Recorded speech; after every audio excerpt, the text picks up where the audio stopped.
funny stuff, so I'm just warning you that the drinks are strong. The coal. They're culling camels in Australia, firings from helicopters, kinder than smoke and starvation, or rampages through towns, water desperate. A billion animals gone in flames. Tonight I watch a mosquito fallen into candle wax. Wait, not wait, for the sizzle as new layers burn. Legs folded in, wings pressed together, as if prepared, belly full of myrrh for sarcophagus. How can we now distinguish grace from carnage, bramble from the poison? Yeah. I'm not a clap in between poems. I totally appreciate it.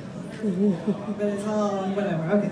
So I'm working on a collection of poems right now that's looking at the history. It's like a memoir of the West. I grew up in Nevada and California, my mom from Oregon, my dad from Washington. It's really trying to look at overlooked histories. So I'm going to read a few from that collection. Reno! Reno! Reno! Woo! In the house. Okay.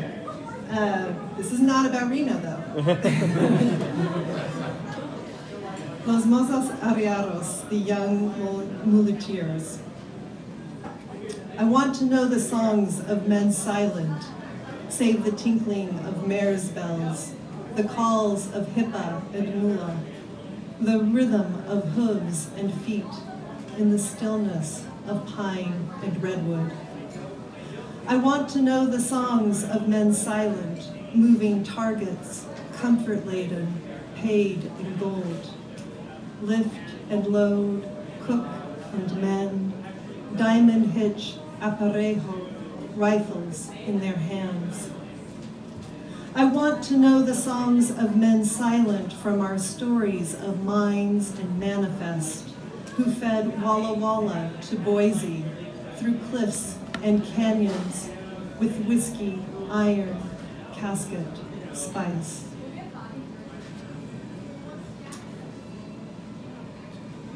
This is Monarch, the last California grizzly, which you see probably every day and don't realize that there's an actual bear that image is of.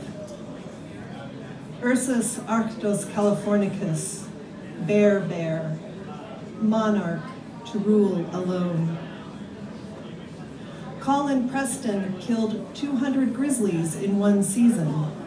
Mariposa Hotel served fried grizzly for 75 cents. A trapper made furniture from bear parts, presented a chair to President Johnson, 4 legs and claws, a cord to push the head, gnashing teeth from under the seat. In 1889, Hearst asked a reporter to become a hunter, capture a grizzly. 5 months later, deep in southern coastal wilderness, lured by honey and mutton, Monarch was captured. 1 leg well anchored, gagged and collared, a rope around his loins, tethered to trees at night, he bit and tore at restraints, chewed the chains, splintered his teeth, spattered the trap with bloody froth. In San Francisco, Monarch was feted and feared, moved from gardens to park to zoo.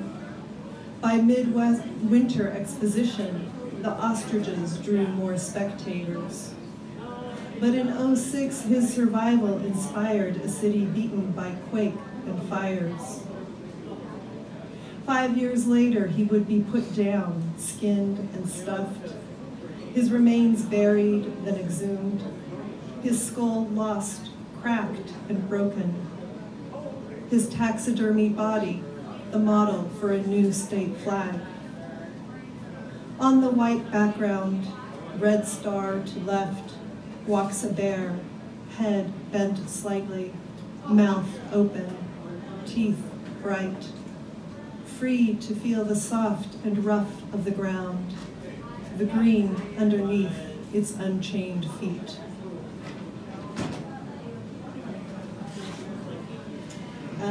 If you have any questions about the history, I'm happy to answer them after the reading. You might have questions about this one, for instance. At the Midnight Mine,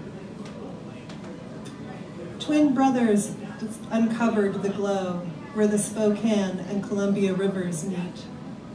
On discarded land too rough to plow, Cold War, hot rocks, patriotism, pride.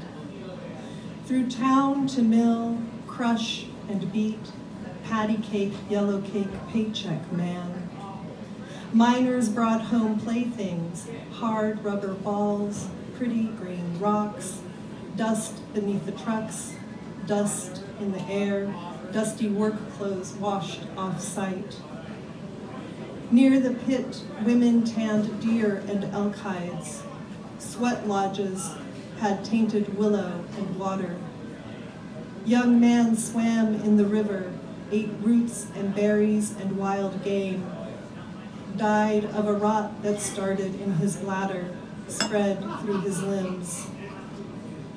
Volunteer grave digger worked the mine, blesses too many plots with sage and sweetgrass, thought he was providing for the family he contaminated every day.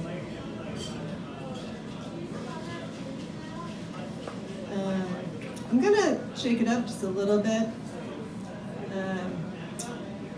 and read a sex poem before I launch in one last bit of happiness in this world. So, you know, little Pele Maui action. I mean, who doesn't want that, right? Okay, Pele. This was done for a 100-word project that I did. So it's precisely 100 words. She would coo in his ear, "My love, come sweet." He would find her, fill her, follow her from the ocean.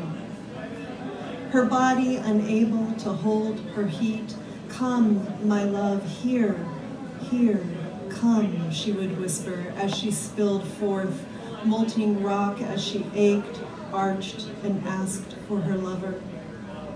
Earth-eating woman, they called her, unable to recognize the difference between anger and lust. Female fire fears. Here, here, yes, he would sing over the crush of lava, rising to meet, offering flowers, berries, and ardor. Yes, she would sigh as she cooled. There, here, yes, my love. And then, you know, to end on an up note. Actually, no, fuck it, I will end on an up note. I got a good one about the birdmen of Istanbul, but you know, gung hei fat choi, and this is about being a cock. "Ah," said the cynophile, "you're a rooster. That explains a lot." Drag, puff, acknowledge, sum up. I replied, as if I knew the Chinese horoscope and accepted those boundaries of my birth. Did it explain my pain, which makes my heart turn into the alley of my brain so I can't hear the, "Oh baby, que bonito, yes," or the "I love, understand, and accept," which allude?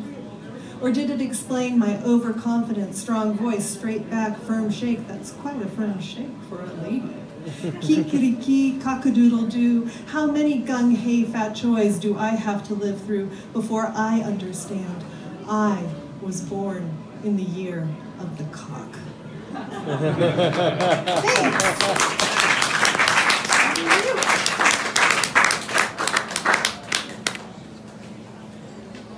Put up one more time, rather Bourbeau, everybody.